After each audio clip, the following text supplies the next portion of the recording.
La historia comienza en el silencio. Un silencio espeso, de esos que pesan más que la lluvia y más que el cansancio. El reloj de pared marcaba las 8:20, pero el tiempo hacía rato que había dejado de tener sentido. Un hombre estaba sentado junto a la ventana. Sus manos, abiertas sobre la mesa, eran un mapa de años trabajados. En las grietas de sus dedos aún dormía el polvo de los días, el eco de los oficios, la memoria de haber sostenido mundos enteros. Frente a él, un plato vacío. La cuchara descansaba a un lado, todavía tibia por el último café. Afuera, la tarde se iba apagando como una vela que se resiste a morir.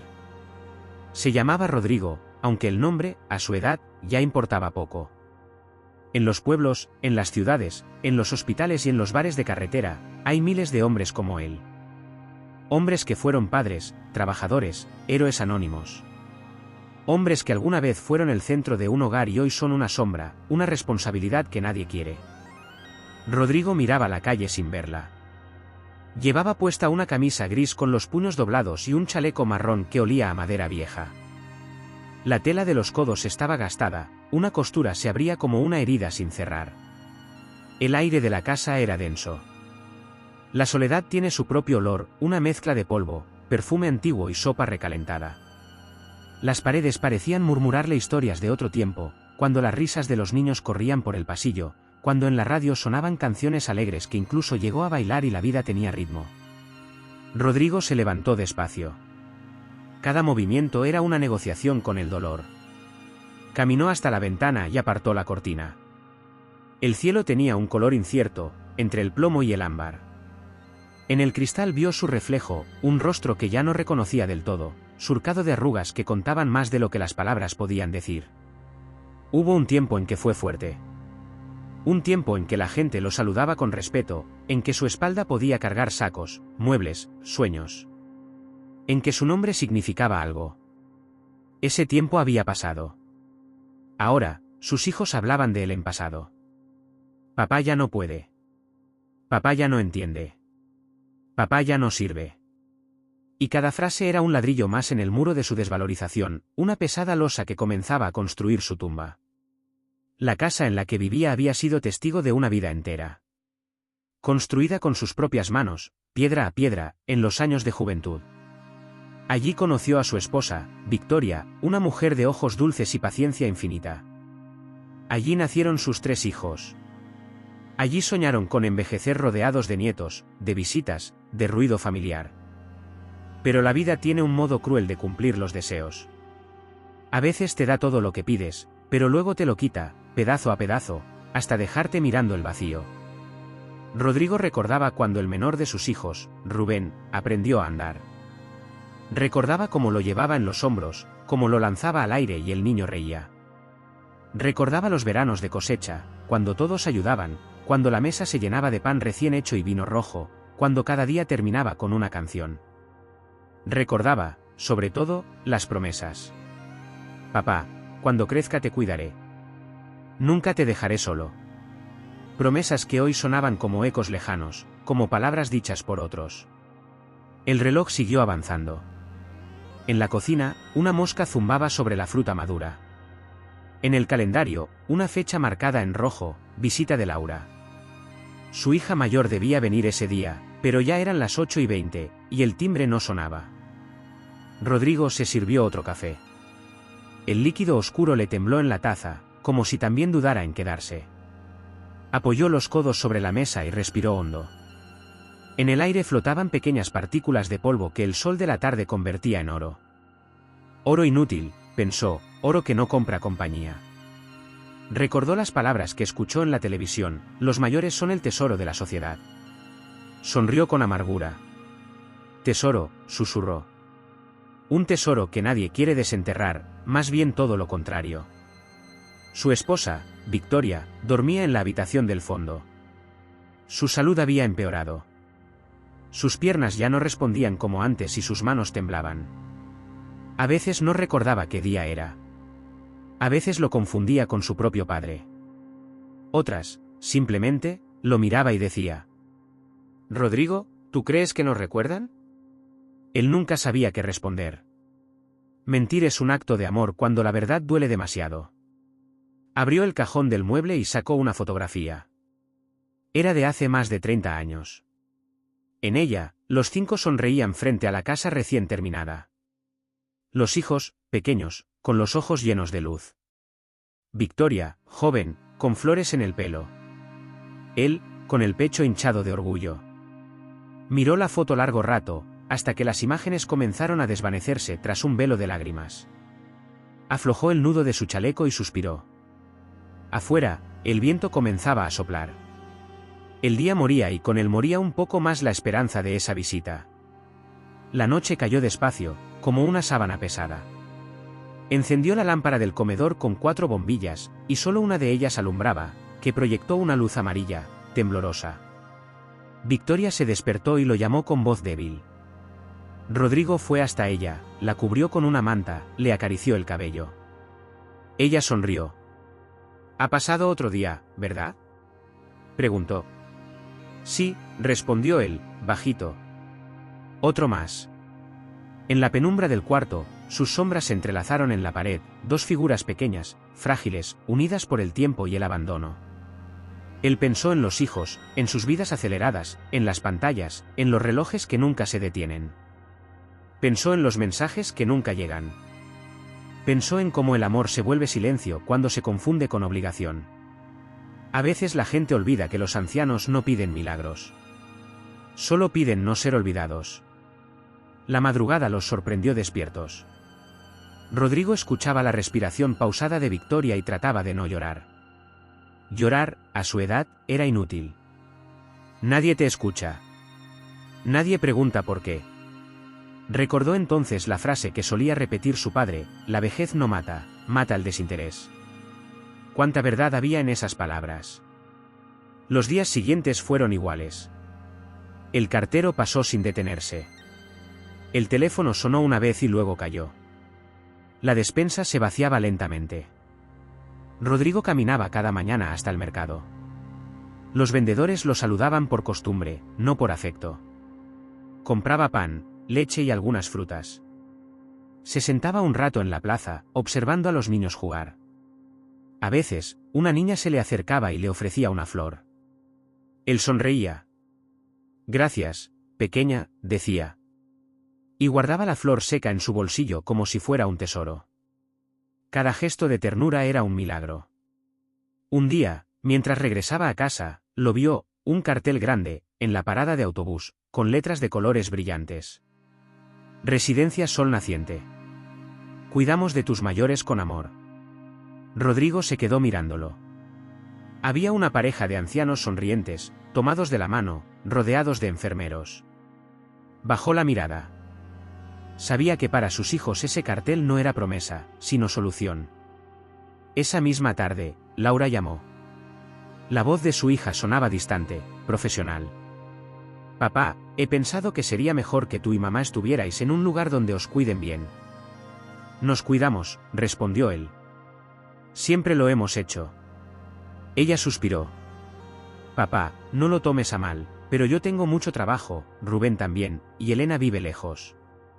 No podemos estar pendientes todo el tiempo». El silencio se alargó. «Lo entiendo», dijo Rodrigo, aunque no lo entendía. Colgó el teléfono y se quedó sentado en la oscuridad. El reloj volvió a marcar las 8:20. El mismo tiempo, la misma soledad. Victoria, desde su cama, lo llamó otra vez. ¿Era alguno de los niños? «Sí», dijo él. «Dicen que nos quieren llevar a un sitio donde nos cuiden». Ella sonrió con dulzura. «Entonces quieren lo mejor para nosotros». Rodrigo no respondió. La mentira era, de nuevo, un gesto de amor. Los días pasaron. Una mañana, un coche se detuvo frente a la casa. Bajó Laura, vestida con abrigo caro y gafas oscuras. Rodrigo la abrazó. Ella lo hizo con rapidez, sin mirarlo a los ojos. Entró en la casa, miró a su madre, revisó el botiquín, las facturas. «Esto no puede seguir así», dijo.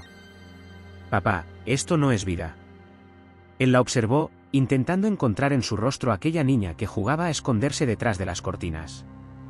Pero solo vio prisa, preocupación por otras cosas, miedo a la incomodidad. He reservado plaza en una residencia, anunció ella. Es temporal, mientras arreglamos la casa y organizamos la ayuda. Rodrigo bajó la cabeza. En ese momento comprendió que había pasado una línea invisible. Ya no era el padre, era el problema. Ya no era el que daba, sino el que estorbaba. Esa noche, no durmió. Escuchó los ruidos de la casa, el crujido de la madera, el goteo del grifo, el canto de un búho lejano. Cada sonido era un adiós. Al amanecer, preparó 2 maletas pequeñas. Una para él, otra para Victoria. Guardó una muda de ropa, las fotos, el reloj de su padre, el rosario que ella usaba cuando los hijos eran pequeños. No dijo nada. Cuando Laura llegó con el coche, ya estaban listos. El trayecto fue largo. El paisaje cambiaba, campos secos, montes bajos, pueblos dormidos. En el asiento trasero, Victoria dormía apoyada en su hombro. Rodrigo miraba por la ventana y contaba los postes de luz. Cada poste era un recuerdo. Cuando el coche se detuvo, no estaban frente a una residencia. Era un bar de carretera, solitario, con un cartel medio caído. Voy a hacer una llamada, dijo Laura. Esperad aquí un momento. Entró, habló con alguien, luego salió y dijo: Papá, voy a resolver un asunto, vuelvo enseguida. Rodrigo asintió. La vio alejarse por la carretera hasta que el coche se perdió en el horizonte. Esperó. 1 hora. 2. 3. La tarde cayó. El viento sopló más fuerte. Victoria lo miró. ¿Dónde está Laura? Volverá, respondió él, con voz cansada. Pero en el fondo lo supo, no volvería. El dueño del bar se acercó. ¿Necesitan algo? Rodrigo negó con la cabeza. Pidió un café. Dejó el dinero justo. El hombre lo observó en silencio, comprendiendo sin preguntar. Cuando cayó la noche, el camarero le ofreció una manta y un rincón junto a la estufa. Rodrigo agradeció con un leve movimiento de cabeza. Se quedó allí, escuchando el rumor del viento y el zumbido del neón. En ese instante, la realidad se volvió insoportable. No hay palabra que describa el abandono. Es una sensación que te rompe sin ruido. Es una puerta que se cierra por dentro y te deja del otro lado del amor. Rodrigo sintió un nudo en la garganta. No lloró. Las lágrimas, pensó, son un lujo que solo tienen los que aún esperan. Apoyó la cabeza contra la pared y miró el fuego de la estufa. Las llamas bailaban lentas, como si también se cansaran de arder. Victoria dormía. Y él comprendió, de golpe, que había llegado al lugar donde el tiempo deja de tener nombre. Había pasado toda su vida dando, y ahora no tenía a quién dar. Había criado hijos, trabajado sin descanso, sobrevivido a guerras, a inviernos, a la pobreza. Había creído en el amor familiar, en la gratitud, en el retorno del bien. Y sin embargo, ahí estaba, un anciano más, olvidado en un bar de carretera, esperando a que alguien recordara que aún respiraba. Afuera, comenzó a llover.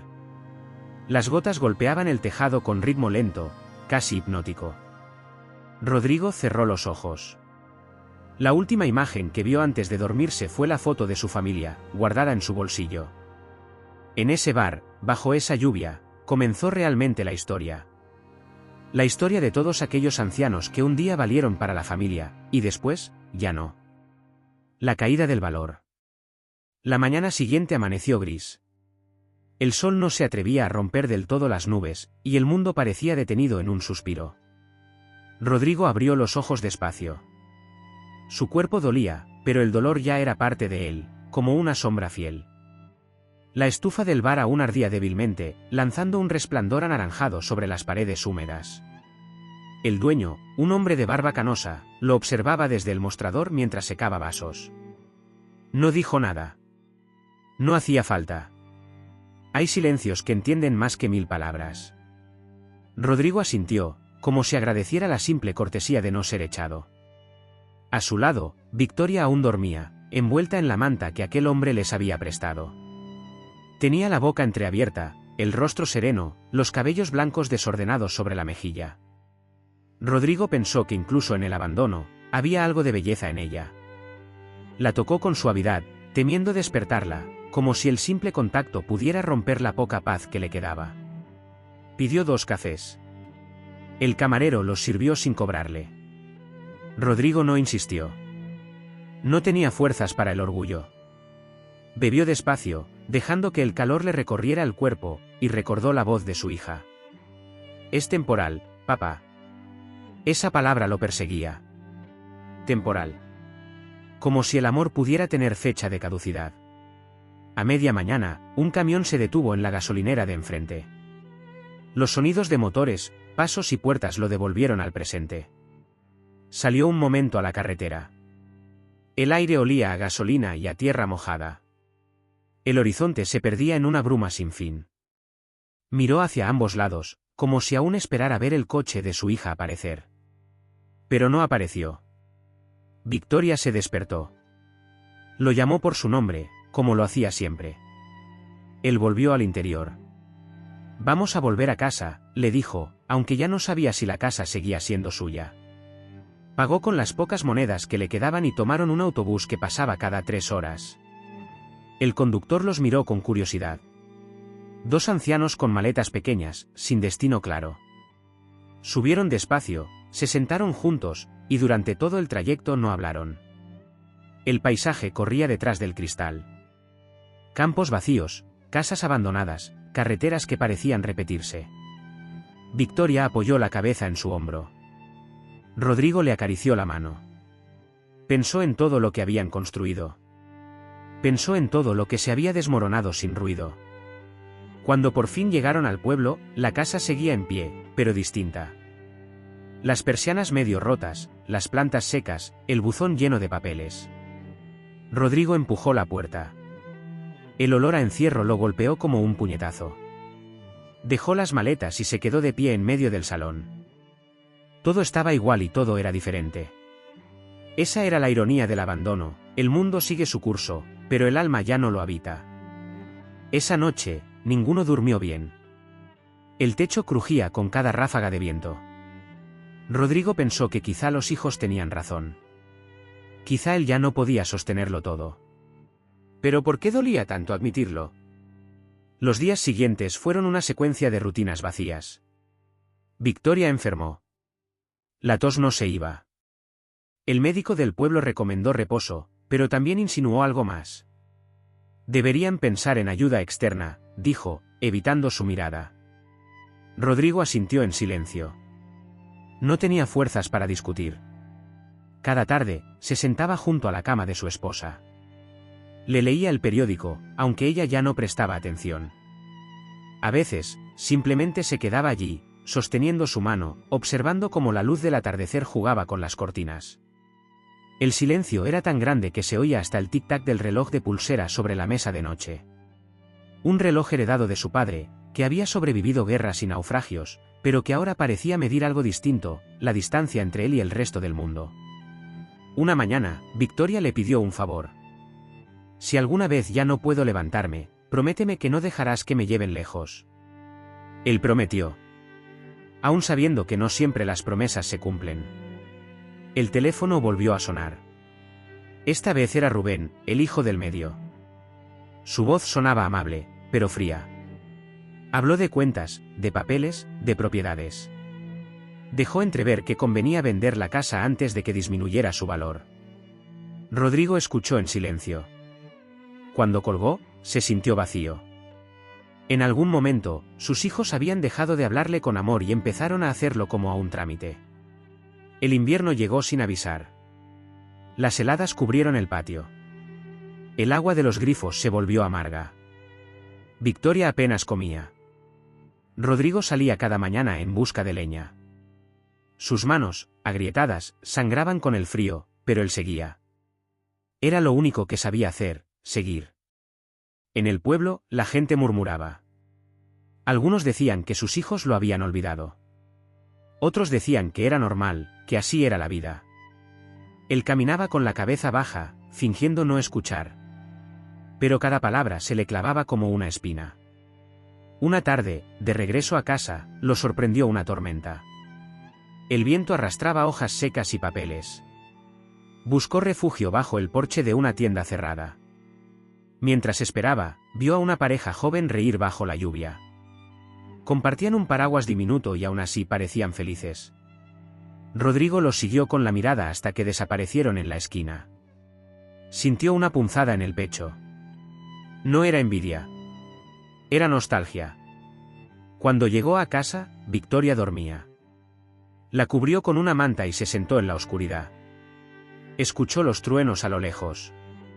Pensó en sus hijos, en la distancia, en los correos que no contestaban. Pensó en la vejez como un naufragio lento. No en el cuerpo, sino en el alma. Cuando uno envejece, lo que duele no es el tiempo, sino la ausencia. Al día siguiente, un sobre llegó por correo. Era una carta de Elena, la menor. Vivía en otro país, lejos.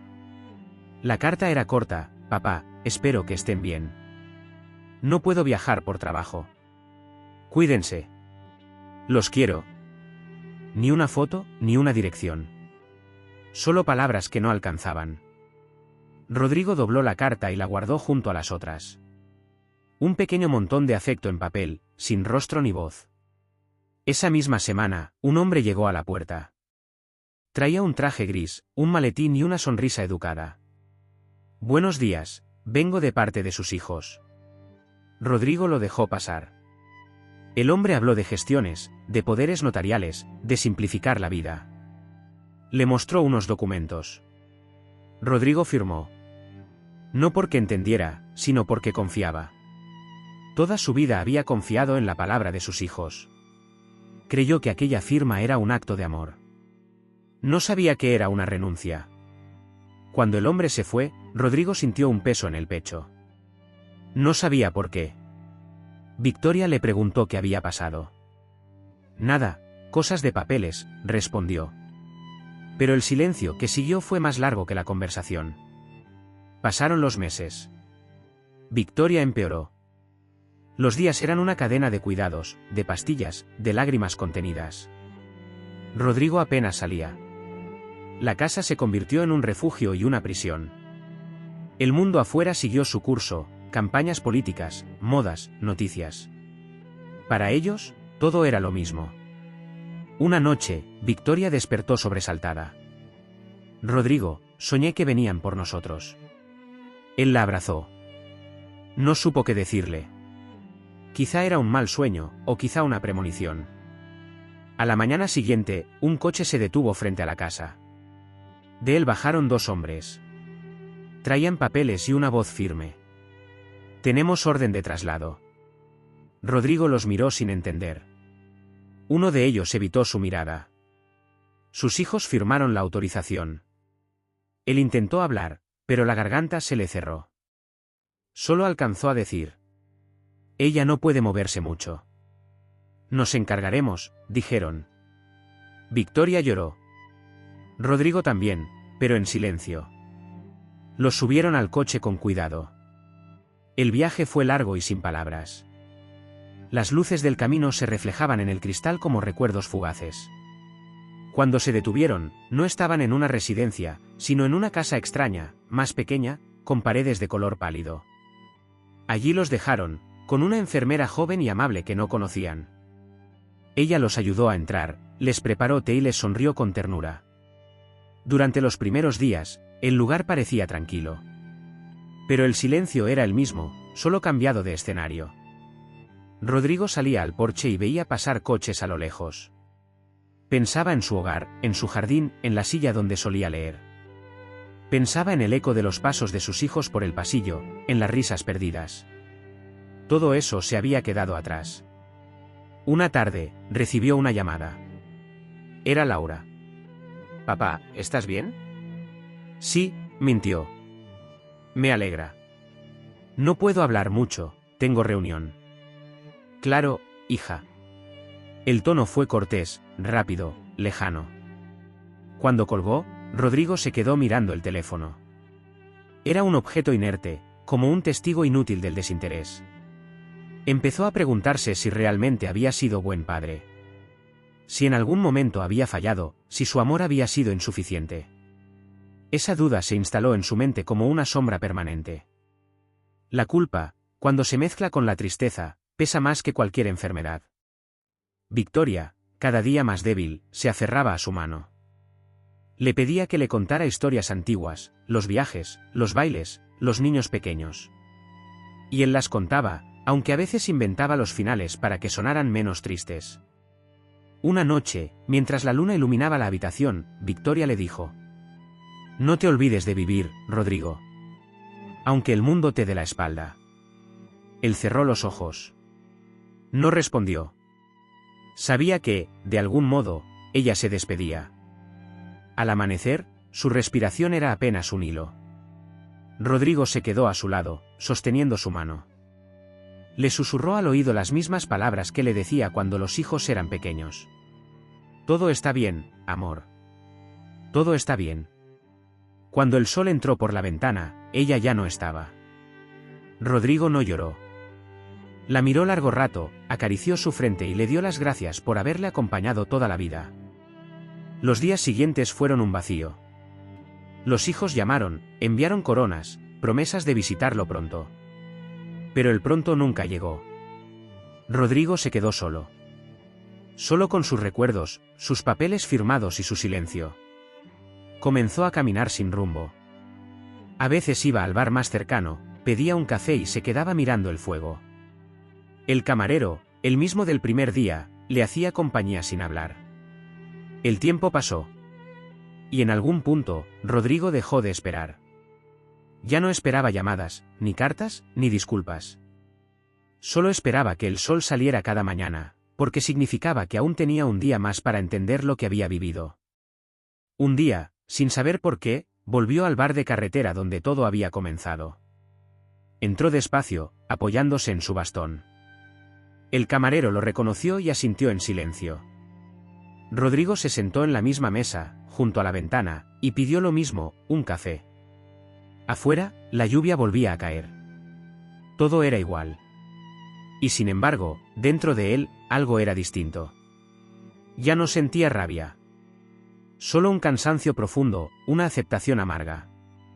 Porque llega un momento en que uno comprende que no se puede obligar a nadie a amar. Allí, en ese bar, comenzó el siguiente capítulo. Porque en medio de la soledad más absoluta, el destino a veces envía señales. Y para Rodrigo, la señal llegó en forma de una voz que dijo: «¿Puedo sentarme aquí?». Era una mujer. De abrigo largo, bufanda roja y mirada serena. Una desconocida que, sin saberlo, estaba a punto de cambiar el rumbo de su historia. La bondad inesperada. El bar estaba casi vacío. El reloj, oxidado, marcaba una hora que nadie miraba. El aire olía a café recalentado, a madera húmeda, a soledad. Rodrigo, sentado en la misma mesa de siempre, veía cómo la lluvia se deslizaba lenta por el cristal. Cada gota era un pensamiento que se deshacía, una palabra que ya no necesitaba decir. Entonces la escuchó. Esa voz. Suave, grave, como una caricia envuelta en cansancio. «¿Puedo sentarme aquí?». Alzó la vista. Frente a él estaba una mujer de rostro tranquilo, arrugas honestas, ojos grises que contenían una historia entera. Llevaba un abrigo largo color vino, una bufanda roja y un paraguas empapado que apoyó junto a la silla. Su presencia rompía el aire helado del lugar, como si trajera consigo un poco de calor. Rodrigo asintió. Ella se sentó sin esperar más palabras. Pidió un café. Y durante un rato, ninguno dijo nada. Solo el sonido de las tazas y la lluvia. Finalmente, fue ella quien habló. «Siempre llueve en los lugares donde uno se siente perdido», dijo, sin mirarlo. Rodrigo la observó con curiosidad. Ella sonrió, apenas un gesto. «No se preocupe, no soy adivina. Solo sé mirar».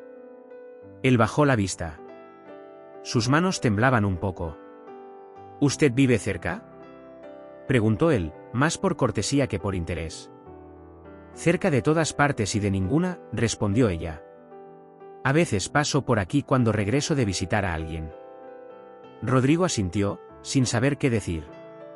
Ella bebió un sorbo de su café y lo miró de nuevo, directo a los ojos. «¿Sabe? Hace tiempo que vengo a este bar y siempre lo veo en la misma mesa. Me gusta este rincón, dijo él. Desde aquí puedo ver la carretera. ¿Espera a alguien? Rodrigo sonrió, triste. No lo sé. Tal vez a mí mismo. Ella asintió lentamente. Entonces estamos en lo mismo. No dijo su nombre hasta más tarde, cuando la lluvia se calmó y el sol intentó romper las nubes. Me llamo Carmen, dijo, extendiendo la mano. Rodrigo la estrechó. La piel de ambos tenía la misma textura, fina, gastada, pero viva. Hablaron un rato más. De nada en particular, del clima, del precio del pan, de los caminos que ya no llevan a ninguna parte. Pero entre las frases simples, había algo más profundo, una corriente invisible de comprensión. Carmen no preguntó demasiado. No hizo las preguntas que todos evitan o que, al hacerlas, duelen. Solo escuchó. Y en esa escucha, Rodrigo sintió algo que hacía años no sentía, respeto. Esa tarde, antes de irse, Carmen le dejó una frase. A veces no hace falta entender la vida. Solo acompañarla. Rodrigo la vio marcharse bajo el cielo gris. No supo por qué, pero por primera vez en mucho tiempo, sonrió. Los días siguientes volvió al bar. Quizá esperando verla, quizá sin saber que la esperaba. Y la vio. Siempre con su abrigo vino y su bufanda roja, siempre con esa calma que parecía desafiar el tiempo. Poco a poco, comenzaron a sentarse juntos cada día. No hablaban de grandes cosas. A veces él le contaba anécdotas de su juventud, el primer trabajo, la primera casa, los hijos pequeños corriendo en el jardín. Carmen escuchaba con atención, sin interrumpir, sin juzgar. A veces, cuando él se detenía, ella añadía una historia propia, su marido, que había muerto joven, su hijo, que vivía lejos y ya casi no llamaba. Eran dos vidas distintas, unidas por la misma herida, el olvido. Rodrigo empezó a sentir que el peso en el pecho se aligeraba. No desaparecía, pero se hacía llevadero. En los ojos de Carmen no había lástima. Solo presencia. Una tarde de invierno, ella le llevó un libro. Un tomo pequeño, de tapas azules. No sé si le gustará, dijo. Es sobre cartas que la gente nunca llegó a enviar. Rodrigo lo abrió con cuidado. Dentro, las palabras parecían escritas para él. Querido hijo, no te culpo por el silencio. Tal vez el mundo te hizo olvidar que también fuiste niño. Cerró el libro con un suspiro. ¿Tú crees que los hijos olvidan de verdad? No, dijo Carmen. Solo aprenden a mirar hacia otro lado. ¿Y eso se perdona? Ella pensó un momento. No sé si se perdona. Pero se entiende. Y a veces, entender también es una forma de amar. Rodrigo se quedó mirando la lluvia tras el cristal. Su mente viajaba entre recuerdos, las risas de sus hijos, los cumpleaños, las noches de cuentos junto al fuego. Todo eso seguía vivo, en alguna parte. Quizá dentro de él. Esa noche, al regresar a su casa solitaria, el silencio no le dolió tanto. Encendió una vela, preparó té y abrió el libro que Carmen le había regalado. Las palabras parecían llenarlo de una luz nueva. Por primera vez en meses, durmió sin pesadillas. Los días se hicieron costumbre. El bar, su punto de encuentro. El café, el pretexto. La conversación, el refugio. La vida, cuando parece acabada, a veces guarda un último regalo. Y para Rodrigo, ese regalo tenía nombre y bufanda roja. Una mañana, Carmen no apareció. Él esperó hasta el mediodía, mirando la puerta. El reloj marcó la 1, luego las 2. Pidió otro café. Nada. El camarero se acercó. ¿Busca a la señora? Rodrigo asintió. Dijo que volvería mañana. Está ayudando en el hospital. El alivio le recorrió el cuerpo. Se dio cuenta de que la esperaba con la misma ansiedad con la que antes esperaba a sus hijos. Y eso lo asustó un poco. ¿Cómo podía alguien que conocía desde hacía tan poco ocupar un lugar tan profundo? Al día siguiente, Carmen volvió.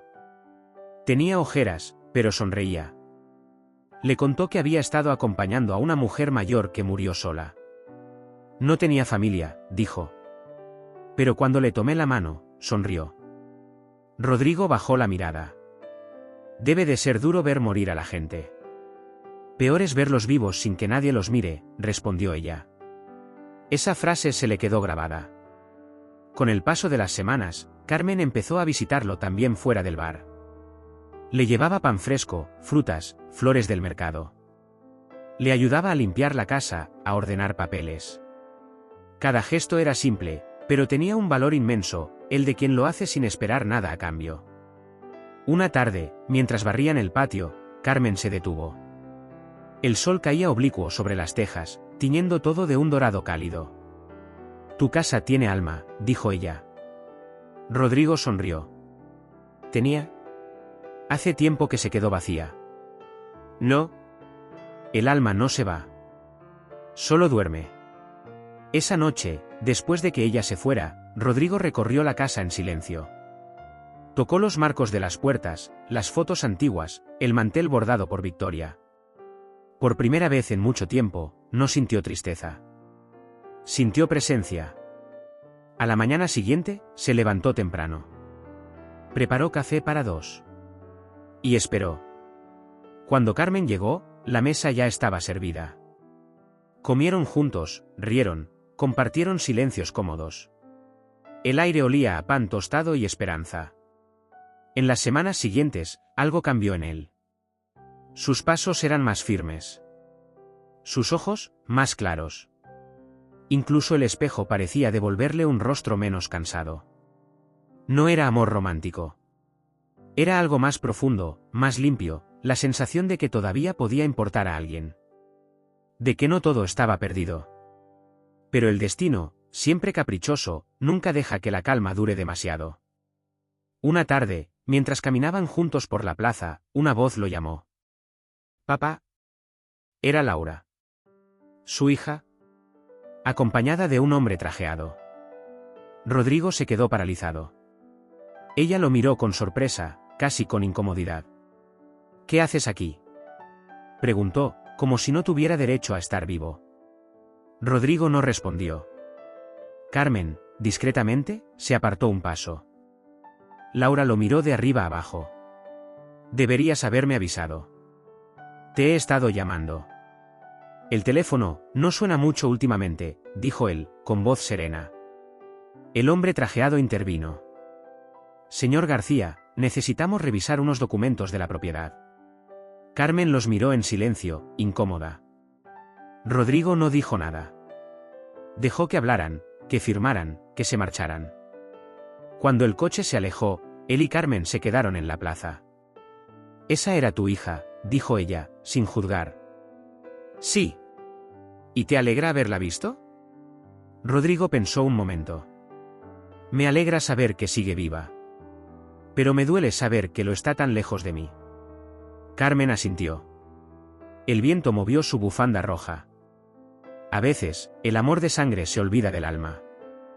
Pero hay amores que llegan después y curan lo que la sangre rompió. Desde ese día, Carmen y Rodrigo pasaron más tiempo juntos. No por necesidad, sino por elección. Leían, cocinaban, salían a caminar. Ella le enseñó a usar el teléfono para ver fotos del mundo. Él le enseñó a preparar sopa de cebolla como la hacía Victoria. La gente del pueblo empezó a hablar. Algunos decían que era bonito verlos juntos.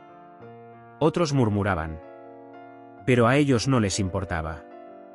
Habían aprendido que el juicio ajeno no paga la soledad. Una tarde, mientras el sol se escondía, Carmen le dijo: «Tú mereces que te quieran, Rodrigo. No por lástima, sino por lo que eres». Él respondió: «Y tú mereces descansar de tanto cuidar». Ella sonrió. «No sé hacerlo. Cuidar es lo único que me mantiene viva». El silencio que siguió fue largo y hermoso. El tipo de silencio que solo existe entre quienes se entienden sin hablar. Esa noche, cuando Rodrigo se acostó, sintió algo nuevo, gratitud.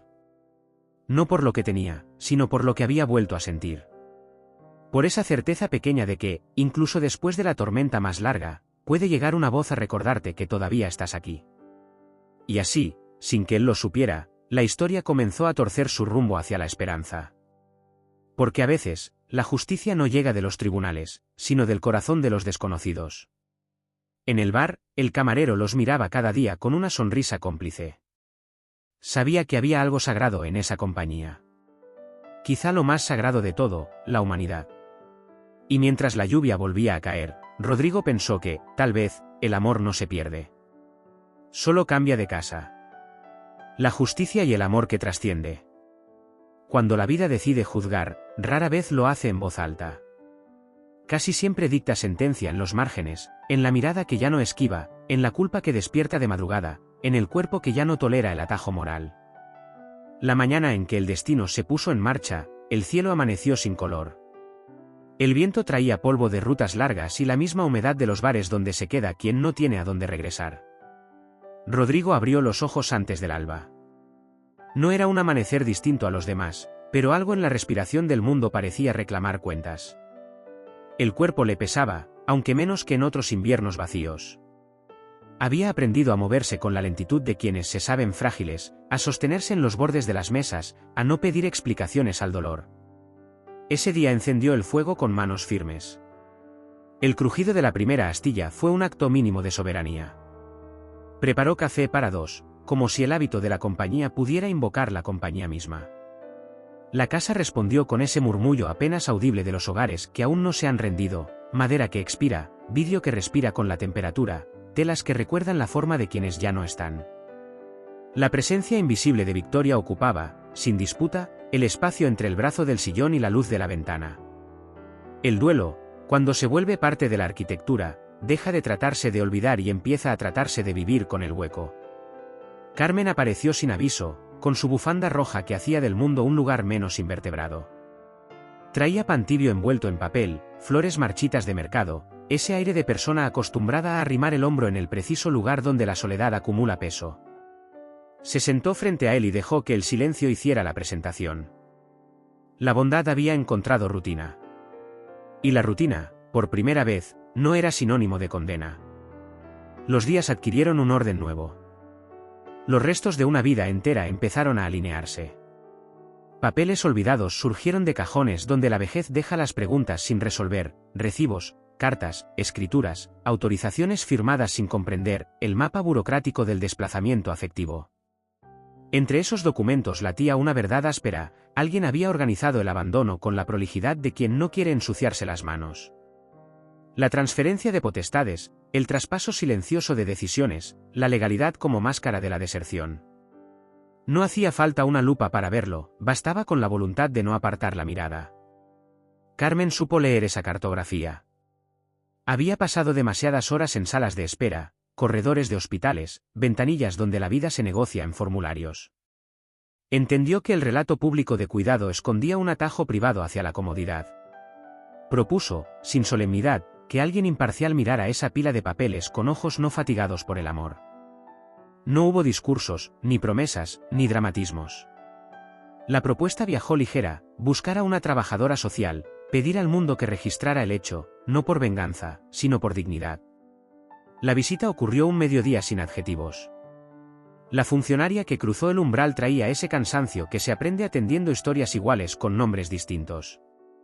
Observó la casa, el cuerpo de Rodrigo, los documentos sobre la mesa, la forma en que los armarios guardaban más ausencias que ropa. Tomó notas. Preguntó sin invadir, inspeccionó sin juzgar. En la libreta quedaron 3 ideas: deterioro, descuido estructural, transferencia de responsabilidades sin soporte afectivo. Había suficiente para empujar una puerta que muchos prefieren no abrir. El trámite se movió con la pereza habitual de las cosas que no generarán titulares. Nadie vendría con cámaras. Nadie agradecería con flores. Pero las ruedas comenzaron a girar. El sistema, a veces, funciona no por compasión sino por la obstinación de personas que aún creen que el mundo es una tarea que se hace entre varios. Llegó una citación discreta, un aviso más frío que la distancia que pretendía corregir. Los hijos, llamados a explicar lo que habían convertido en rutina. El padre, convocado a hablar de sí sin usar la palabra perdón. La cita formal se dio en un edificio sin atributos. Las paredes eran de un blanco que no contaba nada más que la historia de otras paredes. La sala respiraba a aire acondicionado y desaliento. En la mesa, lo mínimo, agua, papeles, bolígrafos que no fluyen si no se los sacude. Rodrigo tomó asiento con la dignidad disponible, la que no depende de quien te cree ni de cuánto te miran. Carmen se ubicó 2 sillas detrás, el lugar exacto de los testigos que no necesitan escenario. Al otro lado, los hijos. Llegaron con ese andar de quienes temen llegar tarde a la propia coartada. Traían la ropa de un mundo que se maneja por correos electrónicos enviados a horas en las que la familia ya duerme. No sabían dónde poner las manos. La vergüenza exige coreografías que nadie ensaya. La profesional a cargo no elevó el tono. Preguntó con precisión. Atravesó, con cortesía, la película de buena intención que recubría cada respuesta. Desmontó, con paciencia, la elocuencia contable que reemplaza lo que no se quiere nombrar. Señaló, sin acusar, la línea donde cuidar se confundió con delegar, delegar con desentenderse, y desentenderse con reformular el amor como un costo excesivo. Cada palabra ocupó su lugar. Cada evasiva dejó una marca. Al final, el silencio hizo lo que no pueden los protocolos, devolver a cada uno la imagen que lleva dentro. No hubo gritos. La justicia verdadera ocurre sin espectáculo. Se propuso, por escrito, lo que nadie debería tener que exigir: acompañamiento real, visitas programadas que se cumplan, reparación administrativa de lo improcedente, revisión de transferencias firmadas al abrigo de la vulnerabilidad, asignación de apoyos que no conviertan la autonomía en abandono. Se habló de responsabilidad. Se habló de restitución. Se habló, sobre todo, de la frontera que separa la incapacidad de la conveniencia. Para Rodrigo, nada de eso fue alivio inmediato. La reparación llega tarde cuando el daño se hizo costumbre. Pero el cuerpo reacciona al pequeño gesto tanto como al gran acto. La primera noche posterior a la cita, el sueño no fue un campo minado. El corazón, acostado del lado donde antes sentía un peso, toleró desviarse hacia la orilla menos profunda. Al despertar, encontró su respiración sin la piedra en el pecho que había aprendido a cargar. No era felicidad. Era algo precario y suficiente: descanso. La mañana siguiente trajo un sol sin promesas. Carmen apareció con su exactitud de siempre. Juntos, se detuvieron ante la puerta sin necesidad de cruzar palabras. Habían sobrevivido a una sala donde la mentira educada se disfraza de deber. Ahora tocaba volver a la tarea mínima que sostiene al mundo: preparar el pan, templar la sopa, abrir las ventanas aunque el aire entre con polvo, sacudir la manta, dejar la casa lista para la tarde. La justicia, cuando no pierde el pulso, se ejercita con estas artes domésticas. Con el correr de los días, los hijos comenzaron a aparecer. La culpa no corrige, apenas logra que el paso reduzca su velocidad. La mayor llegó primero, con un arreglo triste de flores compradas de camino. Traía en los ojos una pregunta que no se atrevía a formular. Saludó sin saber si estaba autorizado a tocar. Paseó la vista por los objetos, como si cada uno pudiera testificar en su contra. Inspeccionó el retrato en la pared, encontró la versión de sí misma que ya no reconocía. Intentó decir algo que abriera una grieta en la muralla entre su vida y la vida de ese hombre al que siempre llamó padre. No encontró la frase. La culpa extiende cheques que la boca no puede firmar. Con el esfuerzo de quien aprende a caminar de nuevo, se quedó. Permanecer fue el principio de lo posible. El segundo hijo demoró más, como si la distancia geográfica fuera una coartada aceptable por la moral de las agendas. Llegó con asuntos urgentes y con una idea precisa de lo que debía discutirse. Descubrió, con el pudor de quienes creyeron estar haciendo lo lógico, que su lógica no alcanzaba para el hambre de ese sillón vacío. Empezó a comprender que la eficiencia puede ser el traje de gala del abandono. Antes de irse, prometió regresar. A veces, la primera promesa honesta es la que no pretende despejar culpas, sino hacerse cargo del calendario. La menor envió un mensaje desde otra ciudad, desde otra época. Hubo lágrimas mal conectadas a la realidad, citas pospuestas, arrepentimientos que no cambian la secuencia de los hechos. Aún así, se movió una pieza en el tablero de lo que llama futuro. La historia de una familia es, con frecuencia, la suma de movimientos insuficientes que, cuando se repiten el tiempo suficiente, acercan el tablero al lugar donde debió estar desde el principio. Rodrigo observó todo desde su orilla. No esperaba gestos heroicos. La vejez enseña una sabiduría que el manual de instrucciones de la juventud no incluye, saber la diferencia entre lo que puede ocurrir y lo que conviene desear. Aceptó la ayuda cuando llegó sin condiciones, rechazó la condescendencia cuando quiso ponerse el disfraz de nobleza. Aprendió a decir que no, no porque conservara fuerzas para una lucha larga, sino porque comprendió que la dignidad no admite rebajas. Lo que aún quedaba por defender debía ser defendido de pie, aunque el cuerpo ya no obedeciera. Carmen, mientras tanto, siguió en su tarea de no fallar. Ajustó sus visitas sin invadir, sostuvo sin colonizar, respetó los momentos donde el dolor exige estar solo con su propia sombra. No pidió lugar, y precisamente por eso su lugar se volvió imprescindible. Los vecinos, que todo lo miran, abandonaron de a poco la tentación del chisme. Empezaron a ver, en lugar de suposiciones, la evidencia más simple, una persona que está cuando hay que estar. Cuando el rumor pierde audiencia, la verdad recupera su volumen. El día en que una carta oficial confirmó la revisión de las transferencias firmadas sin claridad, el sol se coló oblicuo por la ventana del comedor. La luz encontró, sobre el mantel, una taza con restos de café y el borde de un libro abierto. También encontró, sin buscarlo, el gesto breve en el rostro de Rodrigo, ese arco mínimo que hace el labio cuando el alivio, por fin, consigue ganarle una partida al cansancio. No eran millones, no era un premio ni la restitución total de lo que nunca debió desordenarse. Era, sencillamente, una afirmación, el mundo lo había visto. Estaba escrito, sellado, registrado. Nadie podría volver a llamar favor a lo que siempre se llamó deber. La vida no se volvió fácil. La edad no retrocedió. La rodilla siguió quejándose con la lluvia. El corazón, a ratos, tropezó contra el recuerdo de la foto de familia que ya no podría repetirse. Sin embargo, el aire de la casa cambió. Caminar por el pasillo dejó de ser una travesía hacia un cuarto donde la ausencia mordía sin anestesia. Empezaron a escucharse sonidos que antes no, cucharas que golpean contra el borde del plato en la sobremesa, la respiración de alguien que lee en voz baja, el roce de dos sillas al arrimarse para compartir un mismo borde de mesa, la risa pequeña que a veces sube a la superficie sin pedir permiso. El duelo por victoria encontró nuevas formas de ponerse de pie. No se trató de reemplazar, sino de honrar. Carmen no ocupó un lugar, sostuvo el que ya existía para que no se derrumbara. En fechas que la memoria señalaba con rojo, la casa encendió velas sin convertir el amor en santuario, y el patio recibió agua en las macetas que habían esperado demasiado. Una tarde, el patio devolvió un brote tímido en una rama que se creía seca. Nadie lo celebró con aspavientos, alcanzar a verlo fue suficiente. En ese tiempo, Rodrigo aprendió a salir sin necesidad de excusarse. Caminó la plaza sin anticipar la mirada de los otros, se sentó en bancos sin pedir permiso a sus huesos. Descubrió, con una mezcla de incredulidad y ternura, que el cuerpo aún guarda reservas para las pequeñas victorias, atravesar la calle sin apuro, recordar un verso aprendido de joven, escuchar al panadero despotricar de los días caros y reírse con ganas. En el bar, el camarero con barba gris siguió sirviendo cafés con ese respeto que no se anuncia, el respeto de quien sabe que a veces el único lujo al que se puede aspirar es ser tratado como un igual. Nada de esto habría ocurrido si el amor no hubiera insistido en llegar desde afuera.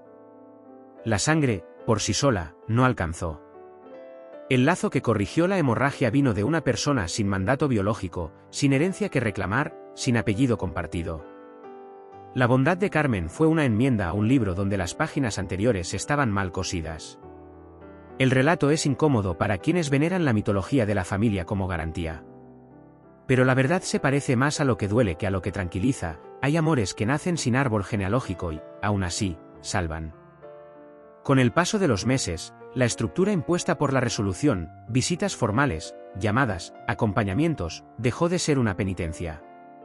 No siempre se cumplió a la perfección, pero cuando ocurrió, dejó una huella nueva, la experiencia de estar, aunque sea tarde. La mayor aprendió a cocinar un plato que nunca le salía y descubrió que, entre la olla y el mantel, podía construirse una conversación que no pidiera disculpas. El segundo, que contaba la vida en hojas de cálculo, entendió que la hora y media que se sienta en un sillón impropio rinde más intereses que cualquier depósito de su banco. La menor, desde su ciudad ajena, empezó a llamar sin prefacio justificatorio y a escuchar sin colgar con prisa. Ninguno se convirtió en héroe por eso. Tal vez el heroísmo no sea necesario. Tal vez alcance con lo que debió ser desde el principio. La enfermedad, que nunca firmó pactos, hizo saber que aún tenía planes. Llegaron días de fiebre, sustos en la madrugada, ambulancias que inauguran su ulular con la eficacia brutal de las emergencias. Hubo hospitales, hubo sábanas que arrugan la piel, hubo pasillos donde la intemperie se mide en pasos contados. Rodrigo atravesó esos episodios con una dignidad más testaruda que su cuerpo. Supo detenerse cuando había que detenerse, soltar cuando ya no correspondía retener, mirar a Carmen con gratitud sin convertirla en obligación. Desde la silla, una tarde en que la fiebre había bajado, se permitió el lujo de sentir orgullo. No por haber resistido, la supervivencia no precisa medallas, sino por no haber cedido a la mentira de que su vida valía menos. Cuando el alta llegó, no sonó como un triunfo. Fue, más bien, una tregua. Los días siguientes marcaron el compás de una existencia sin grandes eventos, y quizás por eso, profundamente noble. La casa volvió a tomar temperatura, el patio dejó caer hojas con la normalidad de siempre, la mesa recuperó su geometría de sobremesas largas. La justicia no está en el papel sellado, aunque lo agradezca, está, sobre todo, en el pan cortado al medio y en la silla dispuesta para quien decide sentarse. El final de esta historia no tiene explosiones ni epifanías de cine. El mundo no recompone del todo lo que rompió con paciencia de termita. No habrá una escena donde todos se abrazan y el pasado se vuelve un malentendido. A veces, lo mejor que puede regalarnos la verdad es una forma digna de seguir, una rectificación sin fuegos artificiales. Rodrigo lo entendió mirando la tarde en el quicio de la puerta, con la bufanda roja de Carmen reposando sobre el respaldo de la silla y el mantel con el hilo suelto que nadie querría arreglar, porque ahora ese hilo suelto formaba parte de la historia. Al caer la noche, la memoria volvió a proyectar su película, la casa llena de voces pequeñas, la mesa larga, la risa de Victoria, el viento que entra por la ventana de la cocina, la bicicleta olvidada en el patio, el primer sueldo entregado a la familia, los cuerpos cansados que duermen sin miedo, la certeza ingenua de que el amor de sangre sabrá encontrar el camino de regreso. La memoria proyectó también la otra película, la puerta del bar que se cierra, la lluvia que acompaña, la maleta junto al banco, el regreso al hogar que ya no reconoce, la cama vacía, el juego burocrático que pretende ordenar lo que desordena, la mujer con bufanda roja que aparece y aprende a pronunciar su nombre sin pedirlo prestado. El mundo, si supiera escuchar, aprendería aquí lo único que merece ser aprendido: los mayores no son un proyecto fallido ni un gasto a optimizar. Son el país de donde venimos. Son el idioma que heredamos. Son, palabra por palabra, el manual de instrucciones que nos faltará cuando no estén. No hay algoritmo que corrija la omisión. No hay atajo moral que compense una visita no hecha, un abrazo que se pospone, una conversación que se delega al día que no existe. Rodrigo se acostó más tarde que de costumbre. Se permitió cerrar los ojos sin la disciplina del cansancio. En el borde del sueño, la vida le ofreció un gesto mínimo y suficiente, el rumor de la casa respirando a compás con su pecho. Había, por fin, un acuerdo nuevo entre el cuerpo y el mundo. No era la felicidad infantil ni la euforia de quien cree que le deben algo. Era el equilibrio áspero que alcanzan los sobrevivientes, saber que, a veces, el amor llega tarde, pero llega. Y que, cuando llega, no pregunta por el apellido. La historia termina donde empezó, en el borde de una mesa, con una taza, con la tarde recostada sobre la ventana. No hay moraleja con moño. Hay, sin embargo, una exigencia clara. Quien escuche esta voz en off no puede permitirse el lujo de creer que se trata solo de una fábula. No es ficción conveniente. Es un espejo. Cada espectador, el que mira desde una cocina pequeña, la que escucha con el teléfono en la mano, el que deja el vídeo y vuelve después, sabe, en algún pliegue de su memoria, que hay un nombre al que no llama, una puerta que no cruza, un domingo que no visita. Sabe también que hay un bar donde alguien espera, aunque no sepa precisar la dirección. El acto de justicia que el mundo practica cuando nadie mira no será suficiente si la casa del otro sigue oscura. Por eso, este final no se pronuncia para cerrar, sino para abrir. Que hoy mismo exista una llamada. Que hoy mismo exista una visita. Que hoy mismo exista un plato de comida puesto frente a quien dejó la suya para que tú comieras. Que hoy mismo, alguien como Rodrigo sepa que su nombre todavía pesa. Que alguien como Carmen, en cualquier ciudad sin nombre, descubra que su tarea no es solitaria. Que a partir de ahora el bar de carretera no sea un lugar de abandono, sino una estación intermedia hacia el regreso. Que las firmas en papel no sustituyan la presencia. Que la sangre no se excuse en agendas. Que el amor deje de pagar peaje en la autopista de lo conveniente. Porque la justicia, aunque llegue tarde, puede llegar. Y el amor verdadero, el que se arremanga y se sienta, el que prepara café y limpia el polvo, el que espera sin domesticar la dignidad del otro, ese amor siempre trasciende la sangre. Si esta historia te tocó, no la apagues como si fuera solo un vídeo más. Hoy, antes de terminar el día, marca un número, cruza una calle, toca una puerta. Mira a los ojos a ese mayor que te enseñó a atarte los cordones o a ese vecino que siempre barre la acera cuando todos duermen. Pregunta por su historia y quédate a escucharla entera. Lo que hagas ahora puede enderezar una página que otros doblaron. Y si quieres que más personas vean lo que suele esconderse debajo de la alfombra, apoya este relato, suscríbete a Te Cuento un Histocuento, activa la campanita para no perderte los próximos relatos, deja tu like si sientes que esta voz en off dijo en alto algo que hacía falta decir, y comparte este vídeo con quien necesite escucharlo. En los comentarios, cuéntanos el nombre de ese abuelo, abuela o vecino que merece ser nombrado. Hagamos, entre todos, que la dignidad de nuestros mayores sea una costumbre y no una excepción. Aquí, cada semana, los mitos vuelven a respirar. Y, a veces, la historia más urgente no viene de leyendas antiguas, sino de la casa de al lado. Nos vemos en el próximo relato. Mientras tanto, que nadie, nunca más, vuelva a ser un anciano que ya no vale para la familia.